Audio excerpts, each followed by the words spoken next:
Okay, you guys, what is up? The King of Lightning is here today.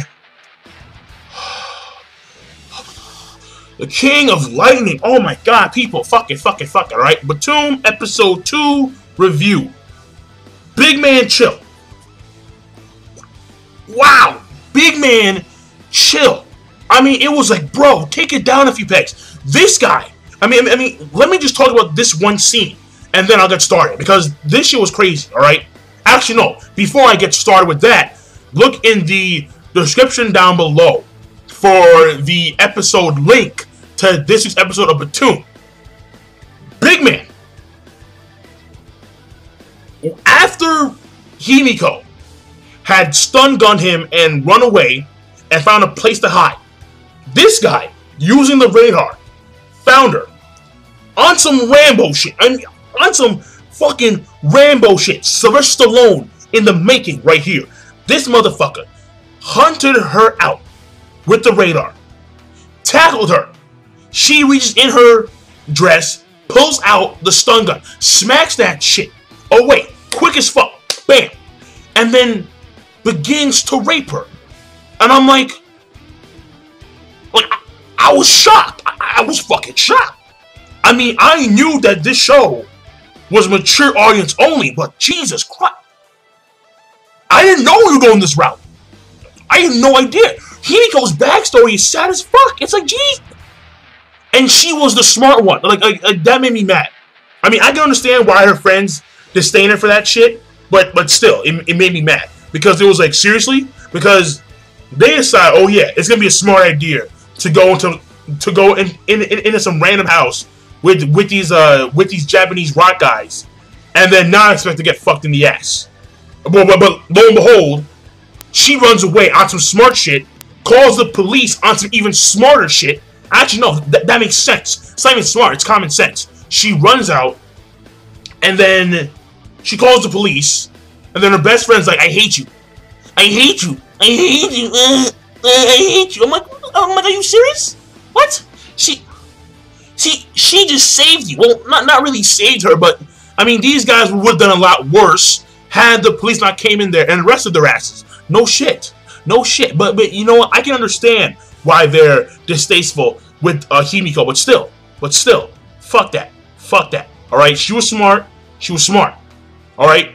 I mean, look, if you want to make the claim that, well, she should have ran in there and tried to save her best friend, she would have gotten her ass kicked. There is no possible way she could have taken 4 guys in that incident. I mean, in that situation. No way. No fucking way. She had to run. She ran. She called the cops. Good. Himiko, even though you feel guilty because you didn't save your best friend in that, or you didn't try and save your best friend in that situation, you were smart. You were smart. I respect that shit. I really do. Girl, good shit. Good shit. But we see how Big Man psychologically messed her up. Because Big Man, again, pulled the Rambo shit. Stun gun. Gone. Begins to play with her titties. And says, fuck it. Like, boobs. And he begins to fondle her tits. And then he's like, oh, well, you're not doing it, because she was laying there. Like, because she accepted her fate.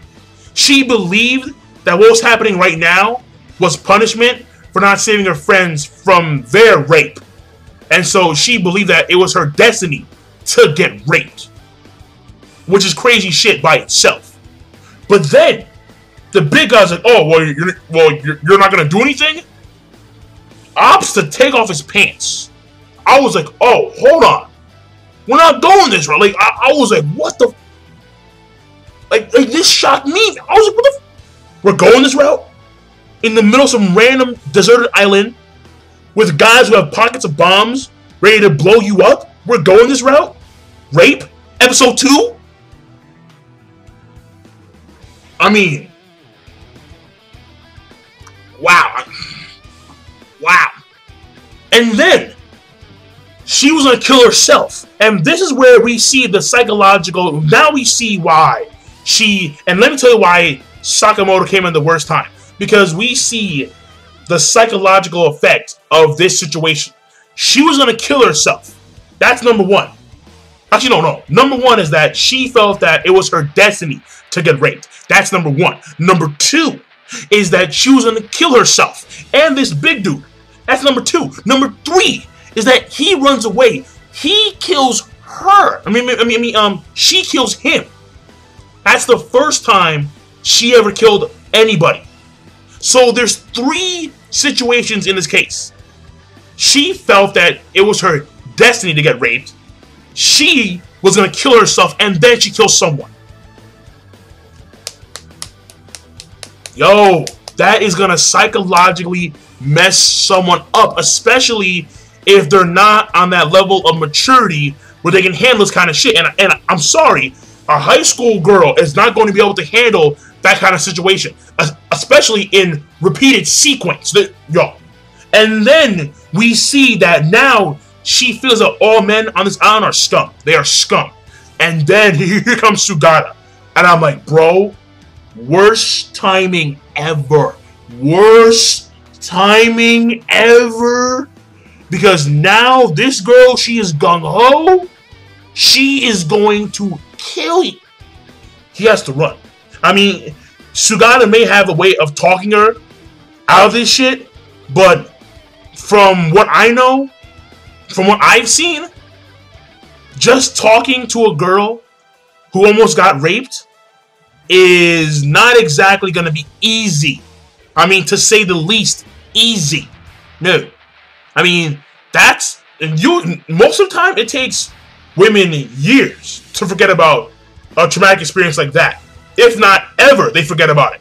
Because it's that heavy. It's that heavy. It's that heavy. Especially high school girls. And preteen girls. When they get raped, they never forget about this shit. Ever. So, it's like, bro. How is Sugata going to handle this situation? I mean, I don't know. But it's some serious shit right now. Episode 2. And we're already on the rape. And before that shit, Mr. Green Berets over here, I mean, the way this dude took out the teacher. I mean, and it is a good thing, but it's a bad thing. Well, no. Actually, no. Overall, it's a good thing. Because now we know that the people on this island are not limited to bombs, to just kill someone. If they have prior skills and knowledge, like martial arts, army training, yada, yada, yada, they can use these skills to assist them in killing their opponents or their targets, whatever. And we still don't know the purpose of this game. Why did these people send these guys to this island? Why are they doing this? We don't know. We'll find out at some point, but as of right now, we still don't know. And as of right now, it's a survival of the fittest mentality. The strong survive, the weak die. And this teacher, he was explaining as to why we need to ration our food because we don't know when the next meal is coming. And then this motherfucker with the Green Berets said, fuck it. Yo, shut up. Basic shit. Hand over mouth. Done. Done. Blood everywhere. It was like, what the fuck? The title of the title of this review is gonna be what the fuck. Like, just what the fuck. Because it's crazy. Episode 2, we're already doing crazy shit with the goddamn Green Beret motherfucker, and he's still alive. We're assassinating dudes. Not only that, but we're getting to rape. And it's like, what the like the second main character, Himiko, because obviously Sakamoto and her, Himiko, are the two main characters. And she is, I believe she is the virtual wife of Sakamoto on the game Btooom. So the thing here is that this connection, this relationship between these two is in jeopardy. I mean, when I say in jeopardy, I mean like in severe jeopardy. Because, first of all, it was never that strong in the first place because it was online, over the net. But now that she has suffered this traumatic experience, I mean, wow. Just, and like we see her face at the end. At the end of the episode, we see her face, scum, and she is ready. She is ready to fucking go. She is a huntress. She's going to kill every man she sees. And Sugata, I mean, Sakamoto, wrong time. Wrong time, bro. Wrong fucking time. No. But I guess maybe a quick summary. I mean, I don't. Fuck. God damn, this is crazy, man. Basically, this episode we follow Himiko. We get her backstory of how her friends got raped and shit by this rock band, and at the same time, fuck, man, I don't want to do the summary. I really don't, man. Cause I mean, oh man, this shit's just crazy, bro. This shit's crazy, man. Just big man. Oh, god damn, fuck. You know, fuck it. Let me do it. Let me do it. Right. Very quick. Very quick. What happens here in this episode is that we follow the character Himiko, and Himiko is basically on the island because she was sent there, you know, by these people. And the thing here is that it starts off where she's in the virtual world, and she is talking with Sakamoto, because Sakamoto is like, you know, like the best player in Japan, and she actually appears to be very fond of him, at least over the net. And what happens here is that we get this background. She wakes up. She's in the same position as Sakamoto. She's on the island. She is like, there's bombs. Oh, she has like a pocket of bombs and yada, yada, yada. And the thing here is that, actually, no. She doesn't wake up. She knows what's going on. Because Sakamoto, he woke up. He was knocked unconscious and he lost some of his memory. But she knows exactly what's going on. She knows that she needs to kill people in order to survive. She knows that she has a bag of bombs. So she knows what's going on for the most part.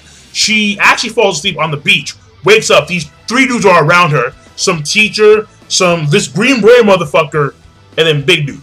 Alright, and this guy's name is Big Dude.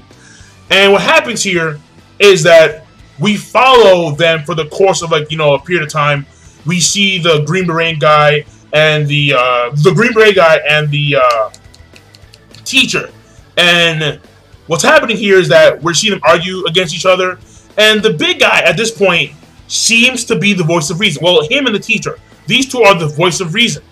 And what happens is that at this point, like, you know, I don't know what happened exactly, but at some point, they actually wind up in the middle of the forest. You know, here, they see a plane flying over. The plane drops some food. I mean, or it dropped this case. And then they run over to that case. And then there's food inside that case. And then the big dude, the guy, the green beret guy, and then Himiko, they start eating that food, like, you know, like starving that shit down. The teacher comes in there. He explains how we need to ration our food because we don't know when the next meal's coming. And then Mr. Green Beret said, "Shut the fuck up, hand over mouth." And this guy was dead. This guy was dead. He was gone. Which again lets me know that in this series, we're going to see a variety of different types of deaths because this guy's still alive. That's number one. Now the thing here is that a day goes by, and then the big guy decides to wake up early and leave this Green Beret guy along with Himiko because, you know, this guy's crazy. Because he just killed this teacher guy. So they leave, but the Green Beret motherfucker is still tracking the shit. Like, he wakes up and he tracks them. Now, this right here is a very key point in the episode because the big guy, he tells Himiko how this radar works. Where, like, you move your hand and, like, you move a finger. Like, I don't know like which finger it is, but, like, it's either you move your hand in a certain way and or you move your finger in a certain way, and then you can scout the area using the radar, and then the radar will visually let you see someone that's near you. And so they know that the Green Beret guy is near them.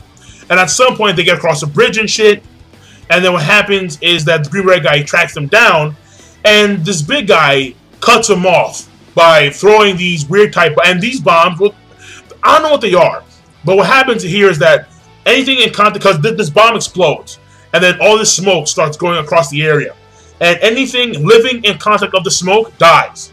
So I'm not sure what it was exactly, but either way, the Green Beret guy, he retreats, and we never see him again. So, but he's still alive. But he retreats. And what happens here is that we get like a one-on-one scene with like Himiko and the big dude.